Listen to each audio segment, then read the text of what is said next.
Dámy a páni, znova po týždni vítajte na obrazovkách televízie Region pri Šport Arene. Dnes s ďalšou zaujímavou osobnosťou, čerstvým 60-tníkom.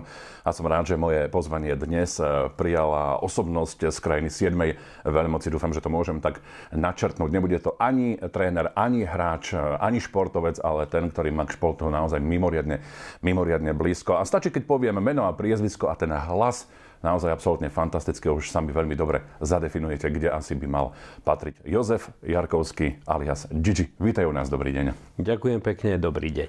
Teším sa z toho, že si prijal naše pozvanie a že môžeme trošku pri tvojej vlastne televíznej premiére v nádhernom veku, ku ktorému samozrejme aj televízia Region takto dodatočne želá presne všetko len to najlepšie a hlavne veľa zdravička, aby si hlavne tých poslucháčov mohol pri rozhlase naozaj baviť, aby si ťa vedeli nejakým spôsobom trošku vychutnať. Ako si oslávil ty svoju 60-ku? Tak ja ďakujem za blahoželanie. Ja som osobne prekvapený, že ste ma pozvali, pretože až taký zaujímavým veľmi nie som. 60-ku som tak oslavoval decentne na niekoľko etáp. Tie hlavné oslavy boli s kamarátmi, niečo sme ugrilovali, niečo sme vypili, bolo to také celkom príjemné. Aj si trošku pospomínal, ako to bolo za tých 60 rokov? Pripomínali ti kamaráti nejaký ten pekný úsmevný moment, niečo, na čo ty rád spomínaš? Hej, bavili sme sa o tom, pretože tam boli aj bývalí funkcionári a boli tam ľudia aj zo športu, z rôznych oblastí, takže sme spomínali aj na tie roky, ktoré som absolvoval v rozhlase a predovšetkým roky, ktoré som prežil s hokejistami. Čiže spomínali sme na tie najväčšie úspechy slovenského hokeja. Aké to bolo v Göteborgu v roku 2002, aké to bolo vo Vancouveri v roku 2010 na olympiádach a tak rôzne. Na čo ty najradšej spomínaš zo svojej bohatej kariéry? Čo sa urodilo, myslím si, že za priehršte zaujímavých postrehov? Tak určite človeku zostane najviac v pamäti úspech. Úspech. A to predovšetkým úspech hokejistov, takže bol som vlastne pri všetkých medailách slovenskej hokejovej reprezentácie na majstrovstvách sveta a bol som aj na olympijských hokejových turnajoch, takže najradšej spomínam na rok 2002, keď sme získali titul majstra sveta, ale aj na medailové úspechy, či už to bolo v Petrohrade, keď sme získali poprvýkrát striebro a v roku 2003 v Helsinkách, kde sme získali bronz v zápase o 3. miesto s Českou republikou. No aj keď bol ten hokejový turnaj vo Vancouveri v roku 2010 nakoniec pre nás nešťastný, pretože sme ešte 20 minút pred koncom zápasu o 3. miesto s Fínskom vyhrávali o 2 góly, aby sme nakoniec dostali 4 góly v tej záverečnej tretine a nakoniec sme skončili na 4. mieste. Ale tam bola fantastická generácia hokejistov. Verme, že to i nebolo posledné slovo, že ešte v Soči niečo podobné zopakujú, ale už so šťastnejším koncom. A tam by som si želal aj medailu. To by bol taký vrchol určite aj mojej reporterskej kariéry. Tento šampionát, ktorý máme tento rok za sebou, bol tvoj jubilejný 20. Dozvedel som sa z dobre informovaného zdroja vraj poprvýkrát v tvojej bohatej kariére ti na takomto podujatí odišiel hlas, až príliš sa zapálil. Ako to vlastne vtedy vyzeralo? No, človek starne, už nie je taký odolný, ako bol predtým, aj keď si dávam naozaj veľký pozor, aby som počas takéhoto veľkého podujatia nevypil bublinkový studený nápoj. Nedám si 10 dní pivo a keď už, tak len trošku teplé. Nedám si zmrzlinu, proste starám sa aj o to, aby boli hlasivky v poriadku. Tak vlastne zbieram v úvodzovkách, tak povediac, úrodu tých predchádzajúcich rokov, pretože slovenské hokejové štadióny, to je hrôza. A za tie roky, čo človek absolvoval stovky ligových zápasov, či už v Mikuláši, v Poprade, v Košici alebo hoci kde inde, tak tie štadióny boli také studené, že človek x-krát prechladol a vlastne s tými pribúdajúcimi rokmi sú stále väčšie problémy potom aj s hlasivkami, aj s hrdlom, aj s dutinami, pretože to sa musí jednoducho podpísať. My nemáme štadióny ako v Kanade, alebo v Amerike, alebo inde, kde človek príde v tričku s krátkými rukávmi a si sadne jednoducho do haly. Takže toto bol jeden z dôvodov, že som proste trošku mal problémy a predovšetkým to, čo som ja ešte v živote nezažil, že som sa dostal do hotela, kde fungovala klíma, ktorá sa nedala vypnúť na izbe a nedalo sa otvoriť okno. Tak čím je človek asi v drahšom hoteli, tak tým je to horšie a tú klímu, ja už jednoducho nezvládnem a potom sa to prejaví na tých hlasivkách. Ako sa udržiavaš ty sám v pohode, aby to bolo všetko naozaj tip-top? Tak ako som už spomínal, predovšetkým si dávam pozor na všetko, čo vypijem. Nie je to len o psychickej námahe, ale aj o fyzické. Treba si uvedomiť, že olympiáda alebo veľký hokejový turnaj s cestou z Košíc cez Bratislavu alebo cez Viedeň, to je 23 dní. Čiže treba byť aj vo fyzickej pohode. Človek musí byť pripravený a takisto ako aj hokejista sa na ten svetový šampionát svojím spôsobom pripravujem.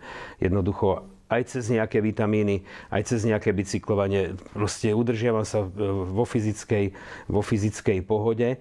Keď je tá a keď si vo forme, tak potom aj ten prejav je samozrejme o to lepší, o to príjemnejší, pretože tam sa znásobuje na tých veľkých podujatiach neustále únava.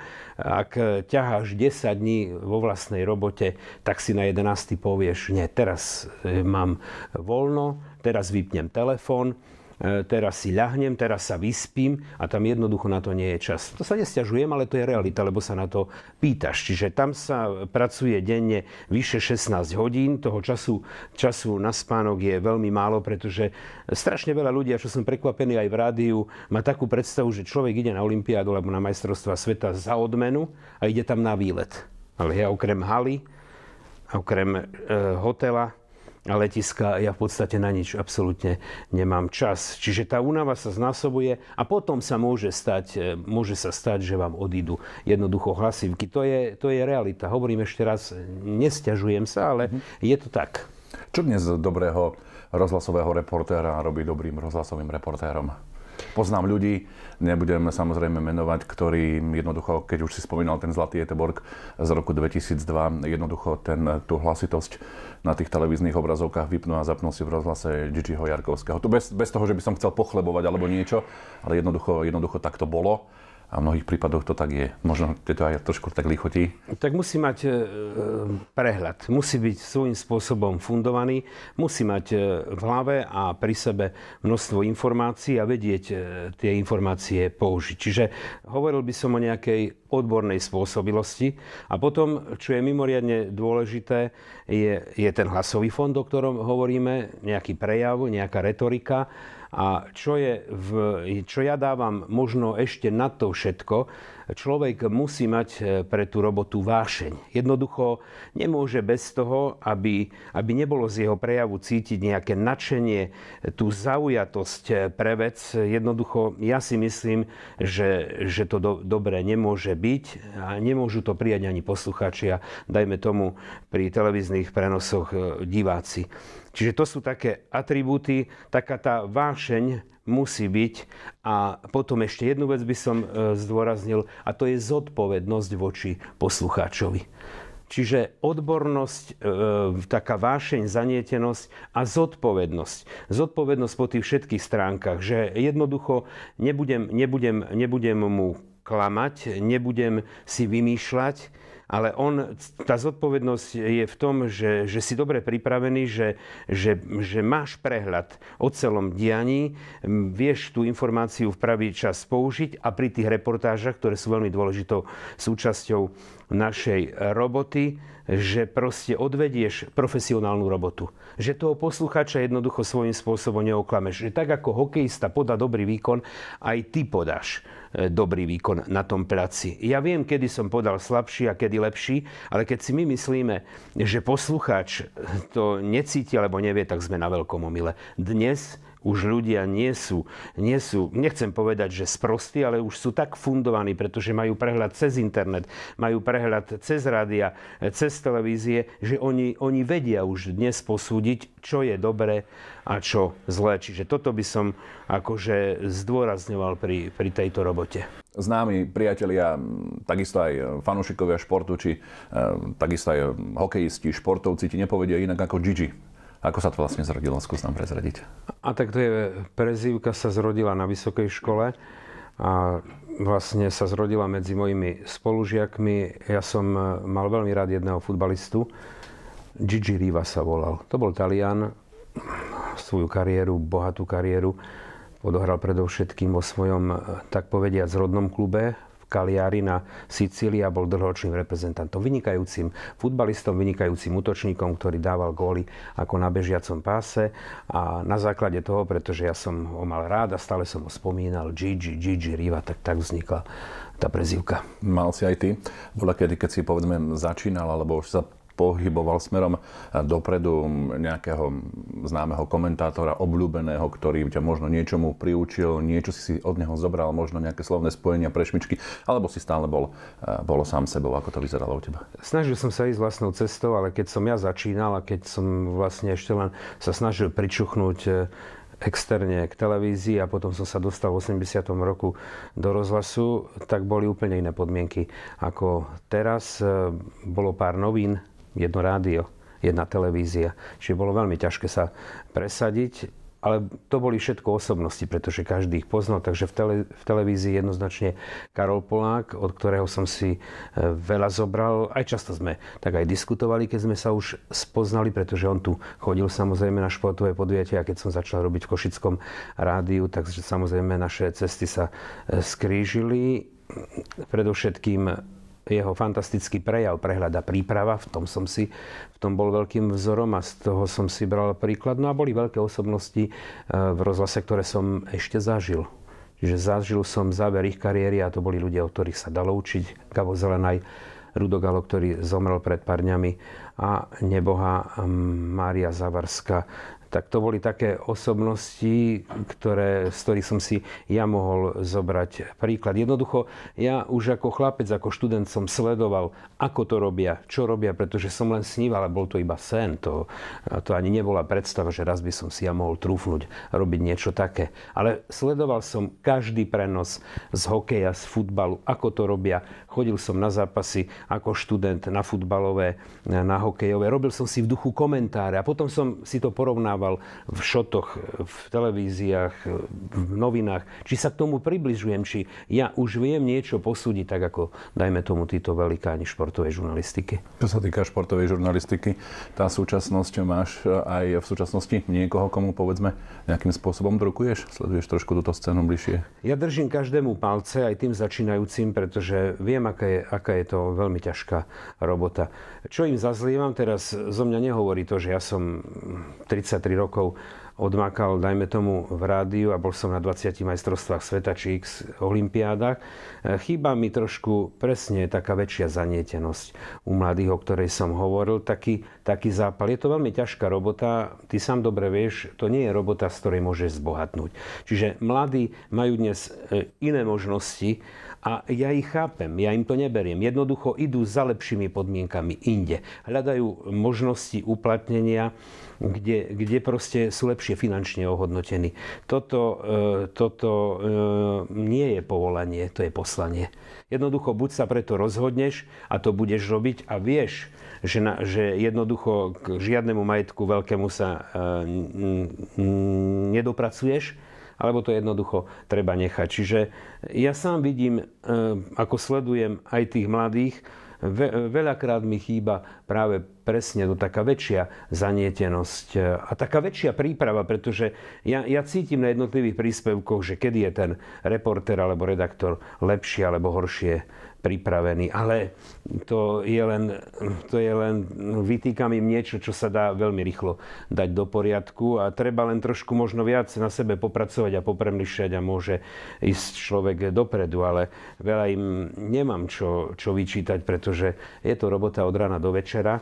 Tak neexistuje, že v sobotu vypnem alebo v útorok vypnem, pretože dennodenne musíš sledovať informácie, dennodenne musíš získavať ďalšie a ďalšie nové veci a čím ďalej tá robota je ťažšia a ťažšia. To cítim sám, nielen preto, že som starší, ale chcú stále viac a viac a viac a viac a niekedy sa už jednoducho nedá. Takže ja mladý môžem len držať palce a budem ich teraz veľmi pozorne sledovať a rozmýšľam niekedy nad tým, že či proste tá robota, tak nie, že či sa im vyplatí, ale či vôbec niekedy tá námaha tých chlapcov stojí za to, že či oni sú vnútorne, sám neviem porovnať, či sú oni vnútorne spokojní a robia to s láskou, alebo robia to len preto, že to robia. Môžeme úplne v závere dnešnej relácie s tebou veľmi príjemným rozprávaním teda ubezpečiť fanúšikov hokeja, fanúšikov športu, že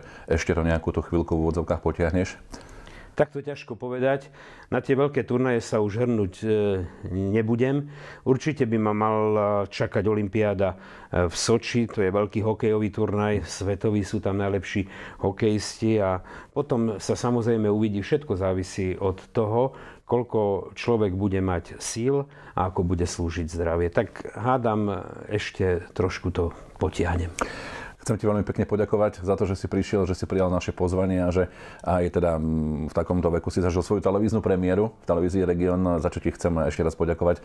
Vyjadriť teda presvedčenie, že opäť nás budeš tešiť naozaj peknými, zaujímavými komentármi v Sočine, nech to padne na úrodnú pôdu. No a zaželám ti naozaj veľa zdravíčka, to je, myslím si, veľmi, veľmi dôležité. Úplne v závere, čo by si ty teda odkázal tým, ktorých tvoja prítomnosť dnes v štúdiu potešila, ktorí ti drukujú, ktorí ti fandia, ktorí ťa majú radi?